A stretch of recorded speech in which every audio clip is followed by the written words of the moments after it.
Welcome to Nothing Ever Happens with myself, Councillor Graham Campbell, and my good friend, co-convener of SNP Socialists, Janis Wilson. Say hi. Hi, good afternoon. Fresh from your communist vacation in Vietnam. Yep. Yep. That was good, wasn't it? Sorry? How was that? It was absolutely amazing, as usual. Yeah, Vietnam never disappoints. Completely fantastic. Yeah, great. Well, I get to sample the other direction because I'm going to the US for the election. So hopefully I will be having something to celebrate. But if not, then I might be marching in the streets of Washington, D.C. So that could be a possibility. So in the next edition, we will report back from that. But for this one, we're going to talk about Keir Starmer and his reparations. We're going to talk about the budget and what it means for Scotland and how John Swinney is going to be handling that. But first of all, we've got to talk about the big global issue of the day, which of course is Palestine, and indeed the war being extended to Lebanon and to the whole region by that war criminal Netanyahu. What's your take on the latest? It's just incredible. It's incredible. You watch the scenes from Gaza. You watch people being burned alive in tents on IV drips outside the hospital that is no longer there. And then you turn on Sky News to see the spokesperson for Israel saying that it was actors. It wasn't real people doing that. It was just actors. It's not real. They mentioned Pallywood, that, all these scenes that you're seeing, it's just actors paid by Hamas. And nobody's criticising them. Nobody's contradicting them. They're allowed to spout this live on TV, on the news.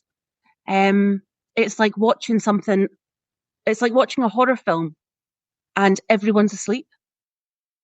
And I don't understand for the life of me how this is allowed to happen. And there's now talk of them occupying northern Gaza and building some kind of wall halfway down. Well, who's going to stop them? These are war crimes. These are against international law. Who's going to stop them? No one is stopping them. I don't understand. Well, here we are a year later, and the hostages that they went in for, apparently, that none of them have been ever heard of, and no consideration is being given to them. The pathetic attempts of the American administration to say that they care about having a ceasefire and all of that, it's all nonsense. But what's particularly galling, I think, for me, is the way that the British media and Scottish media in particular is reporting about this. They always talk about Israeli strike. They never talk about, murderous, genocidal bombing raids, is what they actually are. Compare the way they could talk about Russia's bombing of Ukraine. Quite rightly, they'd say, "Oh, Russia's bombing and killing innocent civilians indiscriminately." Well, what do you think is going on in Gaza? And yet, that's not how our news media reports it. It's Israeli strikes, targeted attacks, and the Hamas-run health ministry. There is no health ministry in Gaza. They've got no hospitals. Every one of them has been bombed. And they're then saying, "Oh, well, we've in Lebanon." They're now saying there's an arms dump underneath one of the main hospitals in the capital city. I mean, which other state would be allowed to get away with murdering citizens of neighbouring states in this way, indiscriminately, and be supplied the weapons to do it? And nobody has a thing to say about it. This is racist apartheid in action, and everybody needs to speak up against it. Kay Burnley, I think it was Kay Burnley. I mean, I could be wrong. I've watched so much stuff over the last kind of 3 weeks. When she was talking about 3 IDF soldiers who were killed, and she named them. They were murdered by Hamas. And the sympathy and the empathy she had for 3 soldiers who have probably slaughtered goodness knows how many Palestinians. And I was actually watching it, and it made me feel sick. It's almost like they're doing, it's history repeating them. They've dehumanized the Palestinians to the extent that they don't regard them as humans. Yeah, they've become part of the propaganda machine, haven't they? They are part of Israel's propaganda machine to alibi genocide. It's disgusting. And perhaps, I was always hesitant about protesting outside the BBC when we were having the independence referendum. But do you know what? We need to do it again, because the way that they are behaving over, in fact, not just the BBC, Sky, all of them, the way they're reporting this conflict is an absolute disgrace. They are complicit in covering up war crimes, and that they should be exposed for that, and citizens should tell them that's not acceptable. There's so much more we could say. There's so much more we could say. Absolutely. It deserves more time than we can give it. But, let's keep going on the demonstrations. Let's keep doing it. Yeah. We then move on to our next week, Wednesday, I think it's the 30th of October, there's a budget. So the Labour government, 120 days in or whatever to their government, have finally deigned to deliver a budget to us. And Rachel Reeves has announced these new fiscal rules, apparently. When Gordon Brown used to say this bullshit back in the day, we knew it was bullshit because, yes, fiscal rules about borrowing and how we're going to save capitalism while increasing public spending a little bit, enough to put in the NHS. Rachel Reeves now saying she will relax some of those rules. So there's some sense that maybe they won't be quite as bad in filling up this big black hole they keep talking about. What's your take? Honestly, I haven't been following it very closely at all. I've only kind of heard rumours about perhaps they're going to scrap the 25% discount for single households. And to be honest, that's about all I've really heard. I've not been following it. My head's not been in that kind of right place. But I have been very interested to see what she does deliver next week. Well, there's thought that she. Sorry, there's thought if it is going to be the change that they have promised. Yeah, it won't be much of a change, but what it will be is austerity, and we've been calling them out for that. And quite rightly, everybody's been saying that people are not seeing the change they expected from a Labour government. But this is a new Labour Party, a changed Labour Party, and a changed Labour Party government, and it's not very much different from what the Tory government would do. But this is where the rub is. Richard Murphy has put the light to this in his tax research blog, saying how Rachel Reeves' rules are just fantasy, it's fictitious. But a government can obviously create money, spend money, boost the economy by circulating money into the economy. Governments can do that by fiat, and they could, if they wanted to, raise the taxes off the rich if they wanted to, but they don't. They are trying to do it by levying it in the way that they've done it. Now he's saying that well, not just him, but there's these issues about whether our tax rates and thresholds for inheritance tax, whether employers' national insurance will go up. The Labour promised not to do our national insurance, but didn't say anything about employers. So employees won't get a tax rise, but employers might. But also the thresholds for inheritance tax will be frozen, apparently. So that means as those get higher, that means you will end up paying tax earlier. So it will be a surreptitious tax rise. So they are going to meet this without raising taxes on the really filthy rich. That's the point. And that shows you the class nature of this government.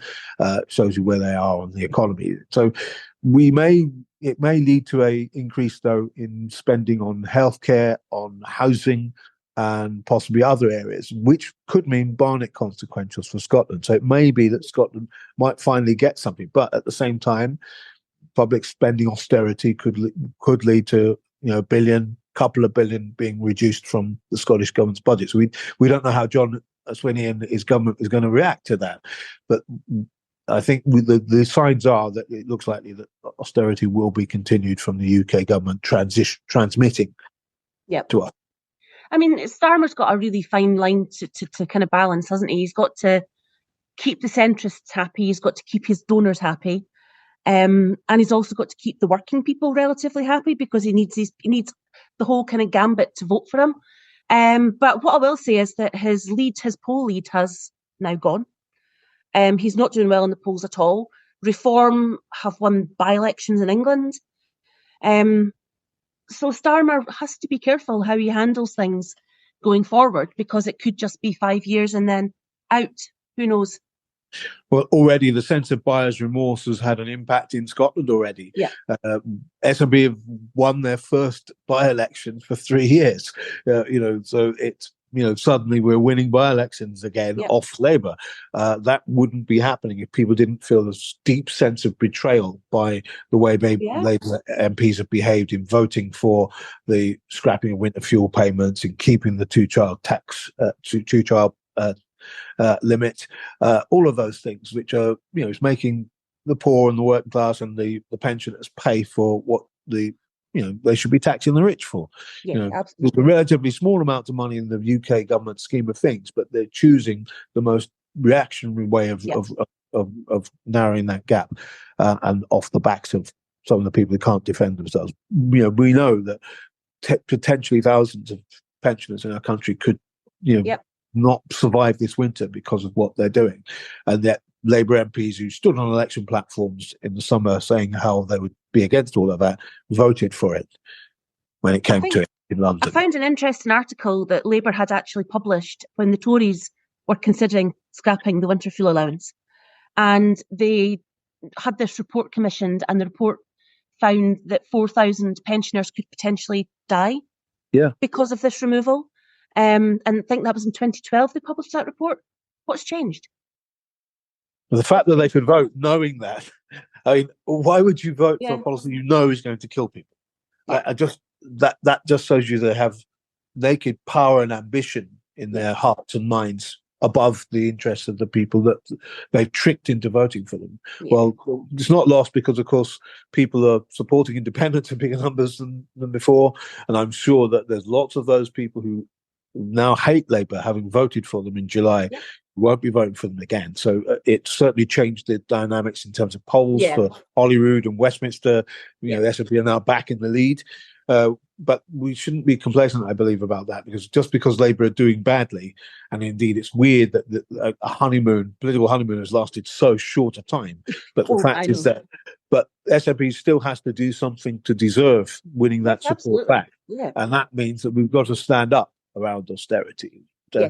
That's a long story. We will talk about that more in the next one. Yeah. But meantime, let's talk about Keir Starmer's little visit to Samoa. Because out there in Samoa right now, the Commonwealth heads of government, and he's going there refusing to talk about reparations for chattel slavery in the Caribbean and the Western Americans, the Americas. But of course, the people from the Caribbean countries are ignoring him and saying, we're going to have a discussion, whether you like it or not. But this is the thing. Britain clearly has not apologised. He thinks they have, but Tony Blair did not apologise. He expressed deep regret back in 2007.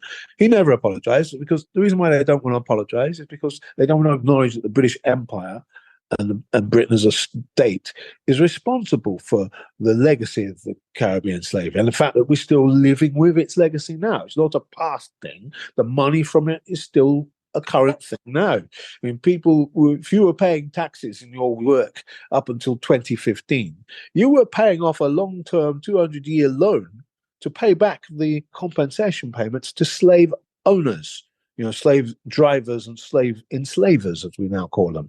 You paid off the government's loan to them, so it's not a past thing. I've paid the taxes, you've paid taxes to pay those people off. And then the heirs of these families still own land, title, economics. There's banks and institutions, companies that exist because of that period of history. So the idea that even apologies it's pretty pathetically small gesture, but people in Scotland and Britain need to be talking about reparations, because that's the demand that Caribbean countries have. And I'm very glad he's being made to talk about it.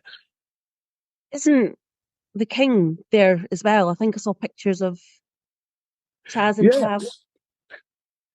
Well, Chaz, God bless him, he did at least make a nod to it, because, of course, he's met more of these Caribbean leaders recently, especially the ones that become republics, just like that, Barbados. But he's obviously more alive to it, because, of course, the royal family itself, in fact, his namesake, Charles II, was one of the founders of English slave trading back in the day, and they owned slaves. Royal African Company of England. It was set up by capital coming from the royal family. So the royals were deeply embedded in chattel slavery, and he knows that, and therefore at least he's slightly apologetic.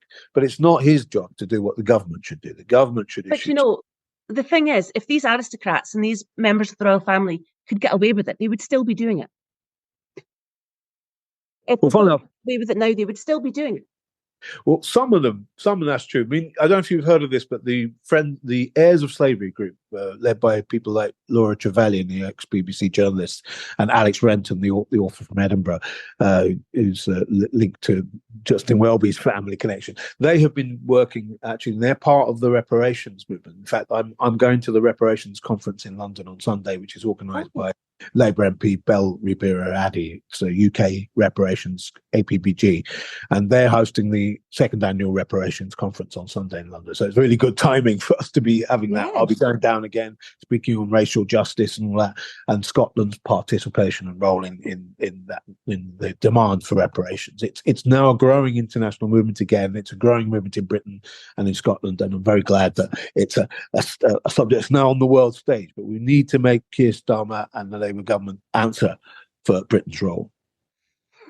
Good luck with that.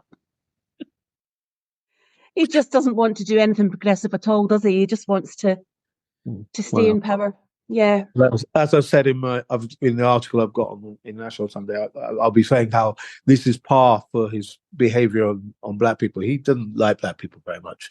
Look at the way he treated Diane Abbott. Look at what he did with the Ford report into racism at Labour HQ. He does not give a damn about anti-black racism. That's why he was so blank. Well, we'll show him. We can see you, Mr. Starmer. We're coming for you. Absolutely. All the best, then. That is us. Thank you. Brilliant.